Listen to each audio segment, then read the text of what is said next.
Natalia ha explicado muy bien todo lo que rodea, es decir, el proceso que hemos seguido. Hay que decir que la seña de identidad de la Coordinadora Antiprivatización de la Sanidad, desde que surge, yo creo que es muy importante porque esos planteamientos no solamente no han caducado, sino que se han visto reforzados con el paso del tiempo. Es decir, nosotros identificamos que el interés del capital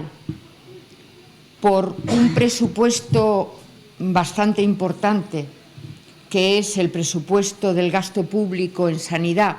que está entre los 70.000 y 75.000 millones de euros, es una cantidad muy importante, que el interés del capital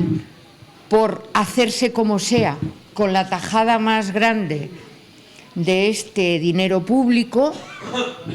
ha hecho, desde hace, como decía ella, prácticamente desde la transición. Hay que considerar que la Ley General de Sanidad, que sí que pudo ser un paso importante, en lugar de ser el principio de algo, fue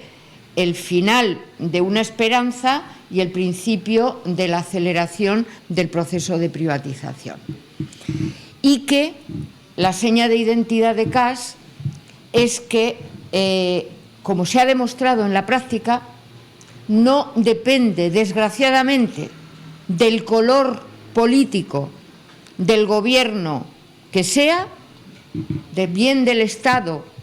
o bien de las comunidades autónomas, porque todos ejecutan obedientemente el mandato de un capitalismo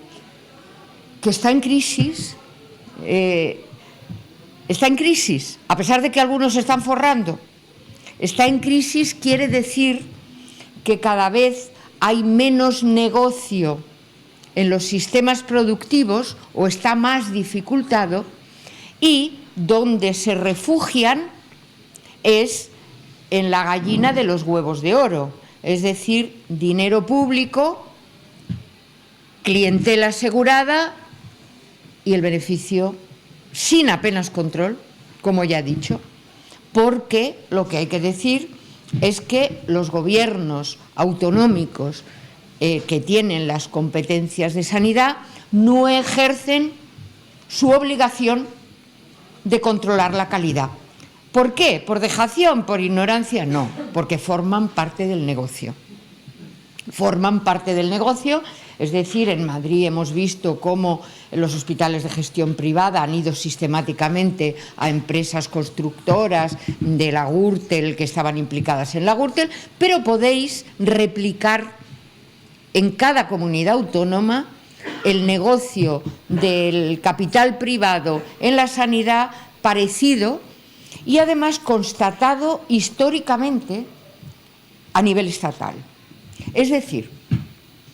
no ha habido ningún ministro ni ministra de Sanidad, ni del PP ni del PSOE, que son los que han gobernado, trasladarlo a los consejeros y consejeras de Sanidad de las comunidades autónomas, que no hayan tenido el plácet de la industria farmacéutica como, digamos, exponente máximo del interés del capital en la sanidad. Este asunto, como decía, es una seña de identidad de CAS, porque nosotros no esperamos que porque lo lleven en el programa electoral vayan a llevar a cabo medidas legales o económicas o de control de la calidad a lo que se comprometen en los programas electorales. Yo tengo experiencia de qué va eso, ¿no? Es decir, de hasta qué punto lo único que entiende el gobierno de turno, representante sin excepción de los intereses del capital privado, no va a mover un dedo si no es por la presión del pueblo organizado en la calle. Aquí seguramente hay gente que ha participado en huelgas obreras o de cualquier tipo y sabe perfectamente que el patrón no suelta las reivindicaciones de los trabajadores si no es porque teme que le pase algo peor. Es decir, manda la presión en la calle. Y sin presión en la calle, lo que manda sistemáticamente es el enorme poder de corrupción del capital privado. Por deciros una cosa más, que sabéis perfectamente, quienes estáis aquí, cómo funcionan las puertas giratorias. Antes de nombrar ministro o ministra o director o directora general a determinada persona, o después para agradecerle los servicios prestados y sentarle en el Consejo de Administración de las grandes empresas de la sanidad privada, de la industria farmacéutica, de las eléctricas o de cualquier otra. Entonces, la constatación también ha llegado, como decía Natalia, se ha agudizado todavía más en el último tiempo. Todo el desastre de la gestión de la pandemia COVID ha puesto de manifiesto hasta qué punto la sanidad pública estaba desmantelada. Porque las imágenes terribles de los servicios de urgencia, de los centros de salud con colas, etcétera, pero sobre todo a nivel hospitalario, no era muy diferente del que se vivía en cualquier situación de gripe mala. Y sobre todo, no llevó a ninguna administración a revertir aquello que se había venido haciendo con la sanidad pública. Es decir, cierre de camas. En Madrid han estado y siguen estando 2.000 camas en hospitales del nivel más alto, de referentes de todo el Estado, como los grandes hospitales, el Ramón y Cajal, el Gregorio Marañón o el La Paz o el 12 de octubre, se cerraron y siguen cerradas, a pesar de que el Real Decreto de estado de alarma, no sé si lo recordáis, pero habilitaba, reconocía la autoridad del gobierno estatal y de los gobiernos autonómicos para intervenir cualquier empresa privada, ya fuera hospital o ya fuera una industria textil para fabricar equipos de protección individual o mascarillas, ya fuera la industria farmacéutica para ponerle a fabricar los medicamentos que estaban faltando. Como siempre, efectivamente decía Natalia, el derecho a la sanidad lo pone muy bonito la Constitución, pero luego cada gobierno interpreta ese derecho como mejor le parece, y lo que sí que está entre los derechos fundamentales sagrados es el derecho a la libre empresa y a la propiedad privada. Y eso sí que ha permanecido sagrado a pesar del desastre que se veía con la sanidad pública. Pero no solamente eso. La pandemia ha llevado a que la Unión Europea pusiera en marcha unos fondos de recuperación a países como este, en el que por ejemplo, en concreto, se han cerrado en los últimos 2 años 63.000 pequeñas y medianas empresas y miles de trabajadores y trabajadoras autónomos se han quedado sin nada. Claro, eso es un desastre, pero hay quien se ha forrado. Claro, es decir, aquí no hay una parte sin contraparte. Es decir, las grandes empresas de venta por Internet, de la digitalización, de Google, de Apple, de Microsoft, de Telegram, esas se han forrado como nunca. De hecho, a nivel mundial, dato concreto, entre marzo de 2020 y diciembre de 2021, el valor de las bolsas mundiales se ha duplicado, mientras la población vivía en el Estado español aún antes de la pandemia y antes de todo lo que está pasando, de las sanciones a Rusia que nos caen en la cabeza a nosotros.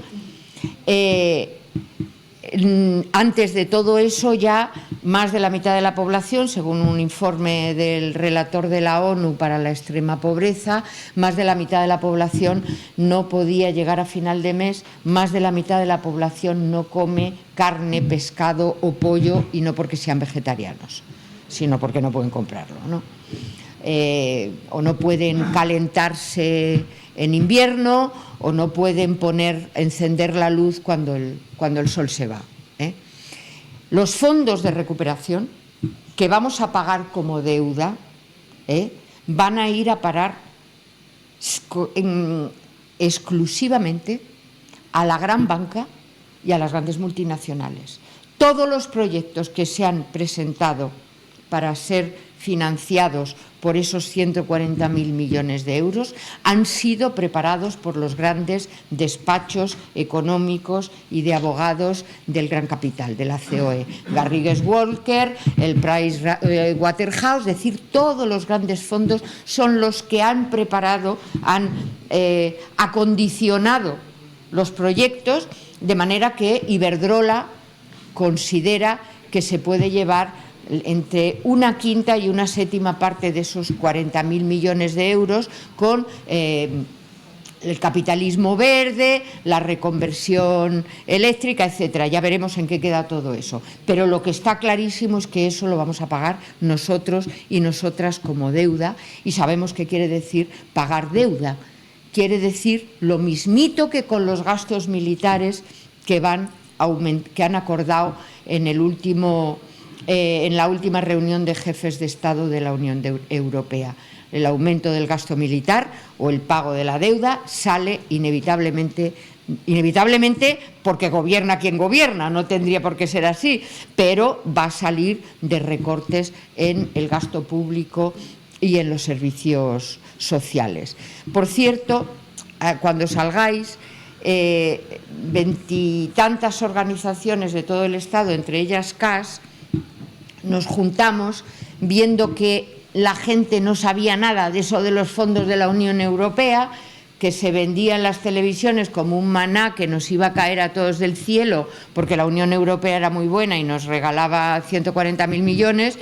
y elaboramos un documento importante, que quien quiera, por favor, que deje el correo electrónico para enviárselo. Pero era un documento extenso, con muchos datos, y que éramos conscientes de que mucha gente no lo iba a leer.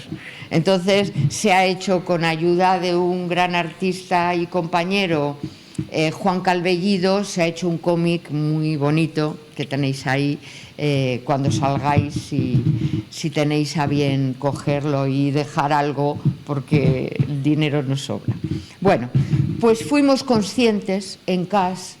de que las cosas iban muy mal,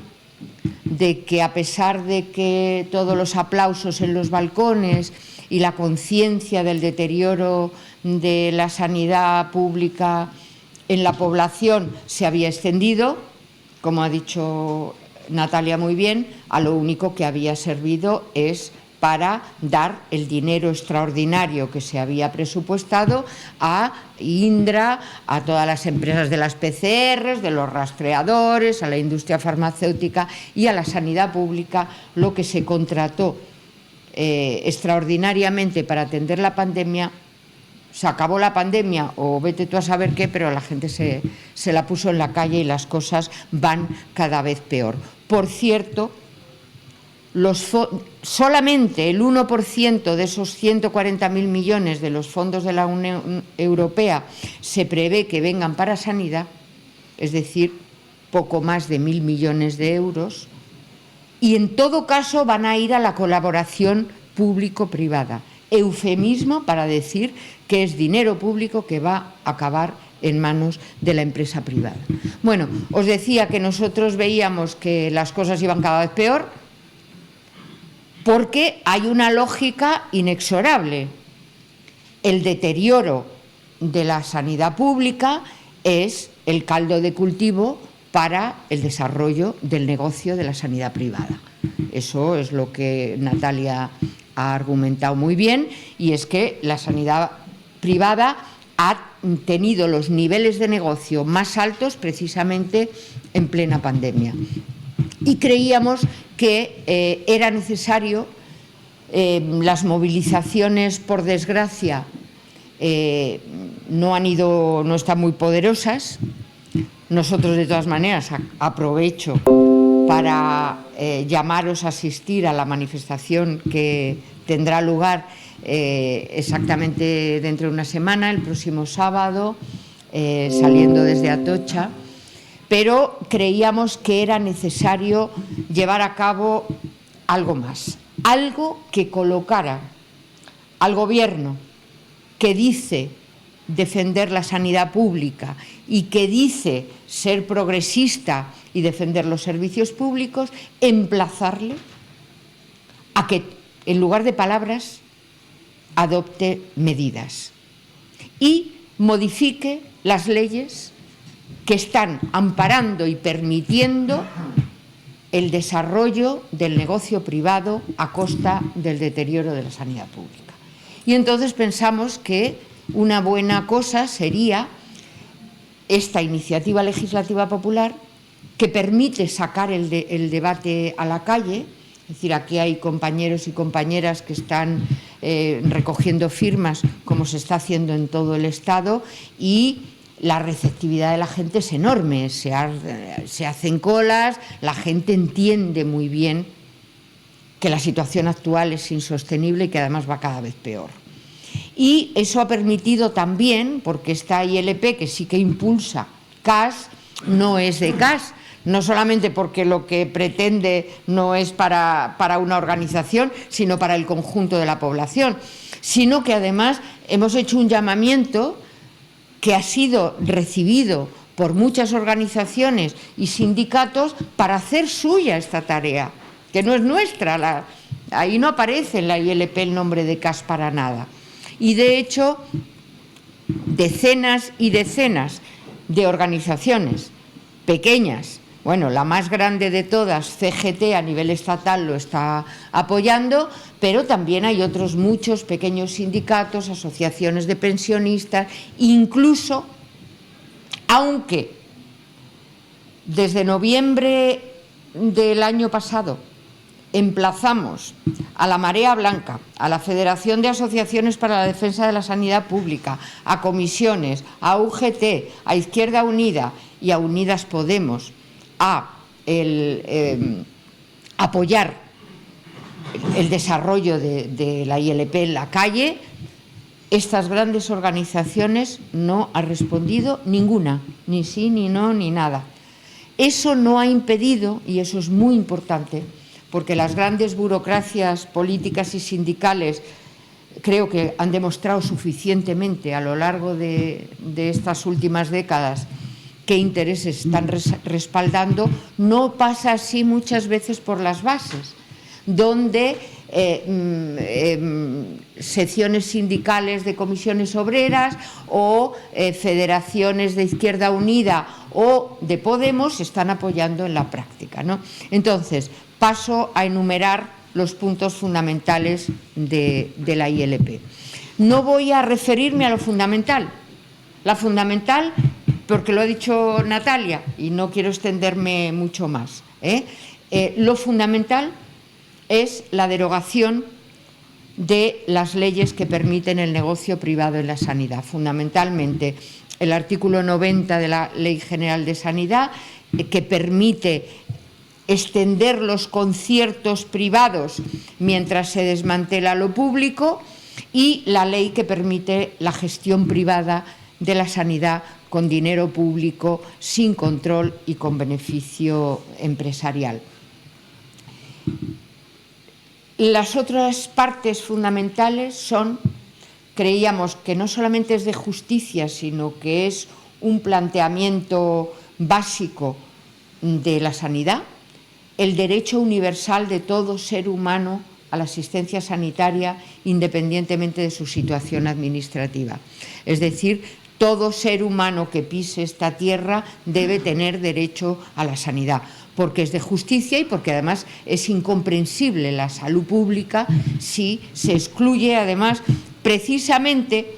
no a la gente que más enferma está, porque los que llegan aquí son los que han pasado penurias terribles y tienen una fortaleza física enorme, sino los que enferman precisamente por unas condiciones de trabajo en los cuales los salarios de miseria, la explotación, el hacinamiento en viviendas muy pequeñas de mucha gente son los que el caldo de cultivo para cualquier tipo de enfermedad. Planteamos también, en consecuencia, el desarrollo de recursos públicos suficientes, sobre todo de la atención primaria. Una atención primaria que tiene que asumir, no, porque la atención primaria, el concepto de atención primaria al que corresponde la creación de los centros de salud, es un modelo de atención primaria fundamentalmente social, concebido para que el equipo, no jerárquico, sino el equipo multidisciplinar del centro de salud, en el área, en la zona básica en la que actúa, estudie e intervenga sobre las condiciones de vida que tienen una repercusión directa en la manera de enfermar y morir. Cómo trabaja la gente, la educación en la escuela, cómo son las viviendas, cómo es la alimentación, etcétera, etcétera. Este modelo, que se intentó poner en marcha incluso antes que la Ley General de Sanidad, en 1984, fue bloqueado por la industria farmacéutica porque, al ser un modelo sanitario social, sin pretenderlo, haciendo medicina preventiva, detección precoz de enfermedades, protección de la salud, sin proponer ningún ahorro, disminuía a la mitad el gasto farmacéutico. Planteamos también, no me extiendo más, que ya he hablado mucho del desastre, si alguien lo quiere tomar, que luego en el debate lo retome, el tema de las residencias de ancianos y el desastre que se ha puesto de manifiesto. En la ILP lo que planteamos es que la atención sanitaria de las residencias de mayores sea asumida por unos centros de atención primaria con suficiente dotación de personal y de recursos para atender a las residencias. El último punto es la creación de un sistema público de farmacia que fabrique los medicamentos esenciales y que distribuya esos medicamentos directamente en el sistema sanitario. No puedo extenderme mucho. Si hay alguien que quiera retomar este tema, que a mí me parece fundamental, que lo retome después en el debate. Pero sí deciros que el nivel de control, de soborno, de corrupción de élites políticas y sanitarias de la industria farmacéutica ha hecho desde hace décadas que el conjunto del sistema sanitario, desde las facultades de medicina, desde la prescripción de medicamentos, desde los ensayos clínicos que se realizan en hospitales públicos, en la información que recibe sobre todo el personal médico, los congresos de especialidades médicas, no se realiza salvo uno, dicen, en neonatología, el resto se hace con la financiación de la industria farmacéutica y, como os podéis imaginar, no son hermanitas de la caridad, lo hacen porque es la manera de controlar la prescripción de fármacos que hace que casi una tercera parte del presupuesto sanitario vaya a gasto farmacéutico, en su gran mayoría inútil. En su gran mayoría inútil, lo repito, porque efectivamente, dándole la vuelta a lo que os estaba contando de cómo se revirtió el gasto, actuando sanitariamente de otra manera en los centros de salud, a menor tiempo de consulta, más recetas. Sin hacer historia clínica, sin hacer exploración y, eso sí, muchas recetas que hacen que en la Unión Europea y en Estados Unidos, por detrás del cáncer y las enfermedades cardiovasculares, la tercera causa de muerte sea los efectos adversos de los medicamentos. Entonces es necesario rescatar la sanidad pública de unos intereses que yo recomiendo, como no tengo tiempo,